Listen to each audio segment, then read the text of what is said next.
আমি আশা কৰো প্ৰস্তুতি পৰাশৰ বাইদেউৰ দাদু আজিৰ এই মহেন্দ্ৰ খানৰ এই স্মৃতি সুখ স্মৃতি হৈ যাব তাকে আমি আন্তৰিকতাৰে কামনা কৰি অদূৰ ভৱিষ্যতে অসমৰ সাংস্কৃতিক ক্ষেত্ৰখনে তেখেতে আৰু কাম কৰি যাওক নতুন প্ৰজন্মৰ প্ৰতিগৰাকী শিল্পীক উদ্বুদ্ধ কৰি যাওক তেখেতৰ সাংস্কৃতিক কৰ্মৰাজিৰে তাকে আমি আন্তৰিকতাৰে শিৱসাগৰবাসী ৰাইজক সাক্ষী কৰি কামনা কৰিছোঁ বহুত বহুত ধন্যবাদ আন্তৰিক অভিনন্দন জ্ঞাপন কৰিছোঁ এতিয়া এই ৰংপুৰ সংস্কৃতি বন বঁটা 2024 বৰ্ষৰ বঁটা প্ৰাপক প্ৰস্তুতি পৰাশৰ বাইদেউৰ হাতলৈ আমি মাইক্ৰফোন আগবঢ়াই দিছোঁ আজি অনুষ্ঠানত উপস্থিত থাকি তেখেতৰ হোৱা অনুভৱ আৰু শিৱসাগৰবাসী ৰাইজক তেখেতে কম বুলি ভাবি অহা মনৰ একাষাৰ ভগাই দিবৰ কাৰণে আমি মাইক্ৰফোন আগবঢ়াই দিছোঁ পুনৰ এটা উষ্ম হাত চাপৰে বাইদেউৰ প্ৰতি আমাৰ মৰম যাচক বহুত বহুত ধন্যবাদ বহুত বহুত ধন্যবাদ নমস্কাৰ সকলোকে কেনে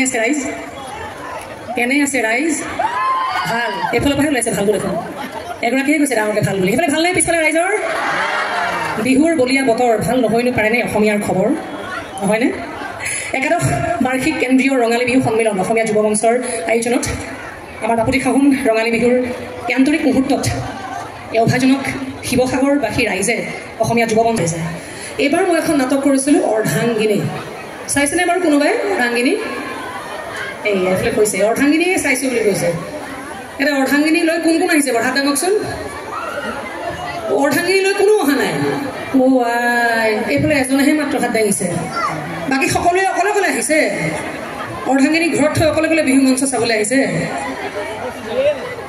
অৰ্ধাংগিনী এখন নাটক আছিলে তাত এটা খুব সুন্দৰ কবিতা আছিলে কবিতাটো হৈছে এবাৰ হাঁহি দিয়া না প্লিজ এই যে ক'লো অসমীয়াৰ বাপুতি সাহোন ৰঙালী বিহুৰ সময়খিনিত আমাৰ প্ৰতিজন অসমীয়াৰ বুকুত যে নতুন জোৱাৰ উঠে এটা আনন্দৰ যে জোৱাৰ উঠে প্ৰতিজন মানুহৰ মুখত চাবচোন এটা সুন্দৰ সুন্দৰ মিঠা হাঁহি থাকে ৰঙালী বিহুৰ সময়ত যেনেকৈ কাতি বিহুৰ সময়ত আমাৰ মনটো অকণমান ভাৰাক্ৰান্ত হৈ থাকে ভোগালী বিহুৰ সময়তো আমি উৎসৱ পালন কৰোঁ কিন্তু ৰঙালী বিহুটো আমাৰ কাৰণে আটাইতকৈ ৰঙৰ উৎসৱ বুলি কোৱা যায় আৰু সেই ৰঙালী বিহুৰ সময়তে যেতিয়া সকলোৰে মুখত সেই হাঁহি থাকে গতিকে হাঁহিৰেই এটা কবিতা মই আৰম্ভণি কৰিব বিচাৰিছোঁ আৰু অৰ্ধাংগিনী নাটকখনৰ দুটা সংলাপেৰে আজি চমু অনুষ্ঠান সামৰিম এবাৰ হাঁহি দিয়া না তুমি প্লিজ বহুতৰে ডালিম গুটিয়াবোৰে কিজানি অকণমান পোহৰৰ মুখ দেখি তোমাৰ হাঁহিটি দেখিলে তুমি চাগে হেৰুৱাইছা বহুত তথাপিও তুমি হাঁহিব পাৰা এই ভাবিয়েই যে তোমাৰ হেৰুৱাখিনিয়ে হয়তো পূৰণ কৰিছে কাৰোবাৰ পৰম প্ৰাপ্তিৰ আশা তোমাৰ চকুত হয়তো তৰা হৈ জিলিকিছে অশ্ৰুকণা অথবা গালি দি গৈছে শোকৰ নিজৰা তথাপি তুমি হাঁহিব পাৰা এই ভাবিয়েই যে তোমাৰ চকুলোৱে হয়তো ঈৰ্ষাত কাতৰ কাৰোবাক দিছে ক্ষণিক আনন্দৰ সোৱাদ যুঁজি যুঁজি ভাগৰি যাব পাৰা তুমি কাৰণ জীৱনৰ প্ৰতিটো বাটেই যে বৰ খলা বমা পৰিলে উঠিব নোৱাৰি উঠিলে আগুৱাব নোৱাৰি তথাপি তুমি হাঁহিব পাৰা এই ভাবিয়েই যে জীৱনো এটি বিনামূলীয়া স্কুল ঘৰ আমাৰ জীৱনবোৰ এটি বিনামূলীয়া স্কুল ঘৰ যুঁজি যুঁজি হাঁহি যা হাঁহি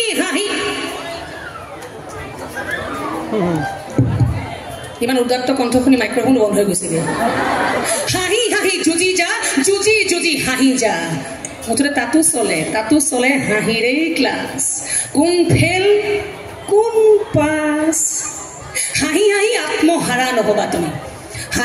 আত্মহাৰা নহবা তুমি পিছে হাৰিও হাঁহিব পাৰিবা তুমি এই ভাবিয়েই যে তোমাৰ পৰাজয়তো হয়তো কাৰোবাৰ ওঠত আঁকিছে বিজয়ৰ অহংকাৰ আৰু তোমাৰ বুকুত মহানতাৰ অলংকাৰ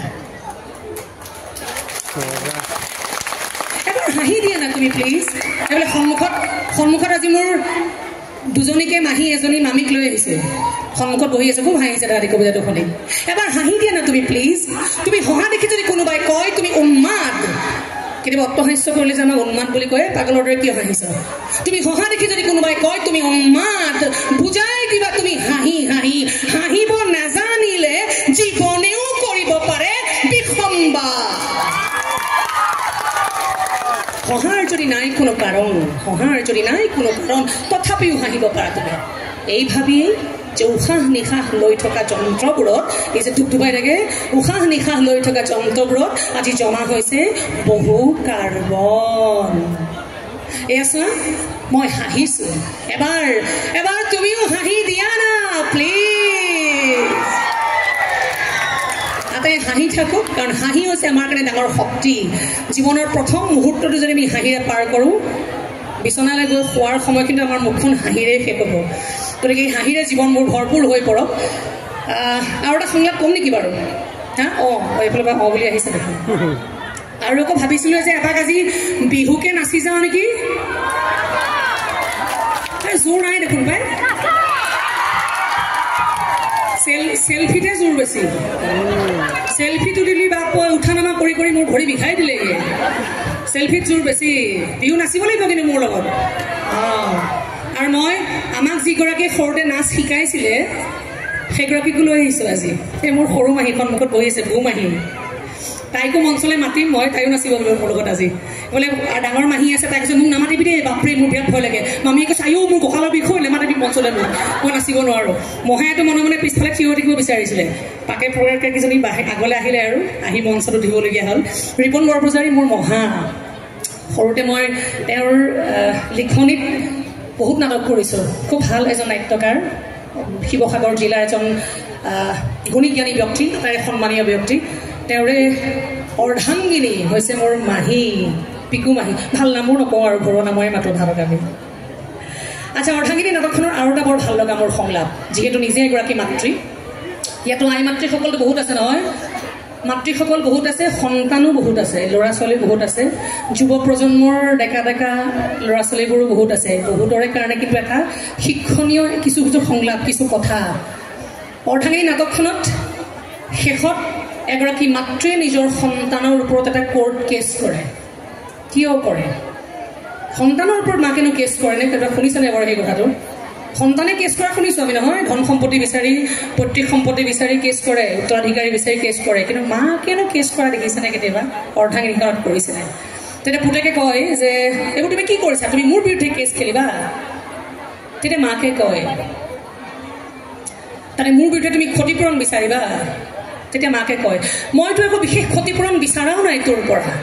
এটা সন্তান গৰ্ভস্থ হোৱাৰ পৰা ডক্টৰৰ ফিজ, হাস্পাতালৰ খৰচ, বেবী ফুড, খেলা বস্তু, বেমাৰৰ ঔষধ, দিনে ৩-৪ সাঁজকৈ খোৱা ভাত, স্কুল ফিজ, টিউচন ফিজ, কিতাপ বহি কলমৰ খৰচ, এইখিনিহে বিচাৰিছোঁ মই তোৰ পৰা। মাক দেউতাকবোৰৰ মৰম, চেনেহ, আদৰ, যত্ন, এইবোৰৰ মূল্য আজিলৈকে ক'তো নিৰ্ধাৰণ হোৱা নাই। সেয়েহে মই অনুমান কৰি কিছুমান হিচাপ ধৰি দিছোঁ। এতিয়া কোৰ্টে বিবেচনা কৰি চাব সেই হিচাপবোৰ বেছি হৈছে নে কম হৈছে। টকা পইচাৰে যিহেতু তহঁতে মাৰ দেউতাকক জুখিবলৈ চেষ্টা কৰ, গতিকে আমি সন্তানক টকা পইচাৰে জুখি চোৱাত আপত্তি কিহৰ? যিবোৰ সন্তানে বিলাসিতাৰ নাম লৈ মাক দেউতাকবোৰক অকলে অকলে মৰিবলৈ পেলাই থৈ যাব পাৰে, অনৰ্থক ঝামেলা বুলি নামাকৰণ কৰি বৃদ্ধাশ্ৰমত থৈ এটা মুক্ত জীৱন যাপনৰ হাবিয়াস কৰিব পাৰে, তেনে প্ৰত্যেকজন সন্তানৰ বিৰুদ্ধে এনে একো একোটা কেছ ৰুজু হোৱাটো দৰকাৰ।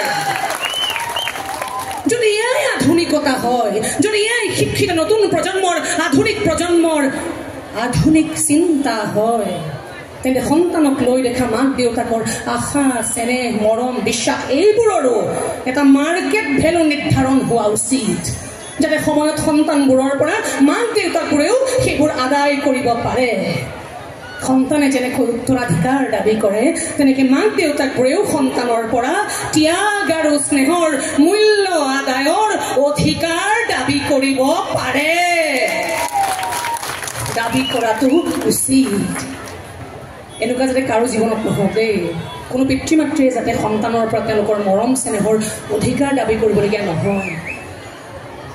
কাৰণ পিতৃ মাতৃ আমাৰ কাৰণে সৰ্বশ্ৰেষ্ঠ, আমাৰ পৰম গুৰু পিতৃ মাতৃ। প্ৰতিগৰাকী সন্তানলৈ মোৰ এটাই অনুৰোধ যে পিতৃ মাতৃক যিয়ে ভক্তি কৰে, পিতৃ মাতৃক যিয়ে ভাল পায়, তেওঁক ঈশ্বৰে ভাল পায়। তেওঁক সদায় ঈশ্বৰে সহায় কৰে আগুৱাই যাবৰ কাৰণে, তেওঁক সদায় ঈশ্বৰে সহায় কৰে তেওঁৰ সপোনবোৰ পূৰণ কৰিবৰ কাৰণে। কাৰণ পিতৃ মাতৃ এনেকুৱা দুজন ব্যক্তি যিয়ে অহৰহ প্ৰতিনিয়ত, প্ৰতি ক্ষণত, প্ৰতি মুহূৰ্তত নিজৰ সন্তানৰ কাৰণে সদায় শুভ চিন্তাই কৰে, সদায় আশীৰ্বাদেৰে ভৰাই ৰাখে। গতিকে আটাইলৈকে অনুৰোধ, আমাৰ মনৰ ভিতৰত যেনেকৈ ক'লোঁ যে ৰঙাৰীৰ সময়ত আমি নতুন প্ৰতিশ্ৰুতি লোৱাৰ সময়, এনেকুৱা এটা প্ৰতিশ্ৰুতি আমি লওঁচোন আহক যে আজিৰ সময়ৰ পৰা, এতিয়াৰ পৰা অন্ততঃ আমি আমাৰ নিজৰ পিতৃ মাতৃৰ প্ৰতি সেই আদৰ, চেনেহ, মৰম চেনেহবোৰ থাকেই, কেতিয়াবা আমি প্ৰকাশ ভংগীবোৰ পাহৰি যাওঁ, প্ৰকাশ কৰিবলৈ পাহৰি যাওঁ।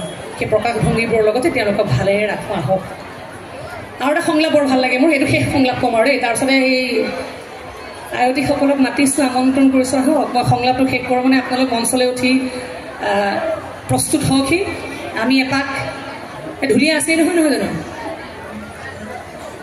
আছেনে আছে অঁ অকণমান এনেই বজাই দিলে হ'ল আৰু আহক আহক আহক কোন কোন আহিব এতিয়া পুৰ ভাত লাগিছিলে দেখোন আহিম বুলি অঁ ভয়ে খালে নেকি আহক আহক বুৱা ঢুলীয়া আহিলে আমাৰ নাচনীহে আহি পোৱাহি নাই ঢুলীয়া আহি প্ৰস্তুত মঞ্চ আজি কি নহওক আৰু এটা মোৰ সংলাপ আছিলে যে এইটো সংলাপ সন্তানক কয় আৰু বেলেগ সন্তানক কয় সন্তানে কয় যে তোমালোকে আজিকালি মানে পুৰণা জেনেৰেশ্যনৰ সময়ৰ মানুহ বুঢ়া বুঢ়ী মানুহ তোমালোকে কি বুজিবা সেইবোৰ কথা তেতিয়া মাকে কয় কিয় বুজি নাপাম তহঁতে আজিকালি ল'ৰা ছোৱালীবোৰ অনবৰতে কিয় ভাবি থাক যে মাক দেউতাকবোৰে একো বুজি নাপায় বুলি মাক দেউতাকবোৰে কি মগজ নোহোৱাকৈ জন্ম লৈছে নেকি নে তহঁতবোৰে ডাবল মগজ লৈ জন্ম লৈছ তহঁতৰ দৰে ফেচবুক ফ্ৰেণ্ড নাথাকিব পাৰে কিন্তু স্কুল কলেজৰ বন্ধুবোৰে আজিও মোক ফোন কৰি কৰি খবৰ লৈ থাকে তহঁতৰ দৰে ইনষ্টাগ্ৰাম নুবুজিব পাৰোঁ কিন্তু এইখন ঘৰত কোনে কিমান গ্ৰামকৈ চাউলৰ ভাত খায় দেউতাৰে মাহেকত কিমান গ্ৰাম চাউল কিনিব লাগে সেই হিচাপ কিন্তু মোৰ জিভাৰ আগত আছে